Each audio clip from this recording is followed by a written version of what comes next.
భారతదేశ సరిహద్దులో జరుగుతున్నటువంటి పరిస్థితుల దృష్ట్యా హైదరాబాద్ నగర ప్రజలు ఎటువంటి ఆందోళన చెందే అవసరం లేదు.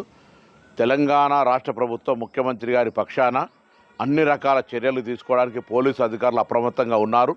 నేను ప్రజలకు కూడా విజ్ఞప్తి చేస్తున్నా, ఎక్కడైనా మీకు అనుమానాస్పద పరిస్థితి కనిపిస్తే వెంటనే దగ్గర ఉన్నటువంటి పోలీసు అధికారులకు సమాచారం ఇవ్వండి. సాయంత్రం 4 గంటలకు బొల్లారం, సికింద్రాబాద్, అదేవిధంగా గోల్కొండ దగ్గర ఉన్నటువంటి ఈ కంటోన్మెంట్ ఏరియాలో మాక్ డ్రిల్ జరుగుతూ ఉంది.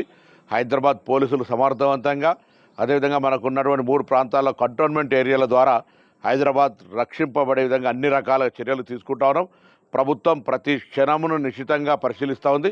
ఎవరు ఆందోళన చెందే అవసరం లేదు, ధైర్యంగా ఉండండి. ఈరోజు భారతదేశంలో జరుగుతున్నటువంటి పరిణామాలలో భారతదేశ అంతర్భాగంగా కానీ సరిహద్దులో మనం గెలవాలని, మనమందరం కూడా ఎవరి తలవంచే విధంగా ఉండొద్దని కోరుకుంటూ తెలంగాణ రాష్ట్ర ప్రభుత్వం పక్షాన కూడా ఎటువంటి లోపాలు లేకుండా అన్ని రకాల చర్యలు తీసుకుంటాను. ఇప్పటికే కాంగ్రెస్ పార్టీ నాయకత్వం పక్షాన కూడా భారత ప్రభుత్వం చేసే ప్రతి చర్యకు మద్దతునిస్తామని చెప్పినారు.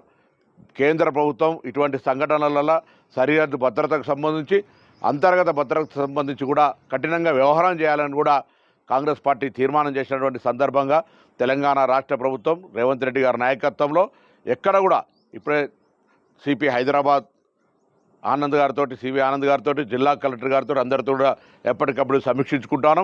ఎటువంటి విపత్కర పరిస్థితుల్లో ప్రజలకు ఇబ్బందులు లేకుండా చూసుకునే బాధ్యత తెలంగాణ ప్రభుత్వం. ప్రజల భాగస్వామ్యం కూడా అవసరం. ఎక్కడైనా అటువంటి పరిస్థితి ఉంటే దయచేసి అప్రమత్తంగా ఉంటూ సమాచారాన్ని చేరవేయాల్సిందిగా ఈ హైదరాబాద్ ఇన్ఛార్జ్ మంత్రిగా అందరికీ విజ్ఞప్తి చేస్తా ఉన్నాను.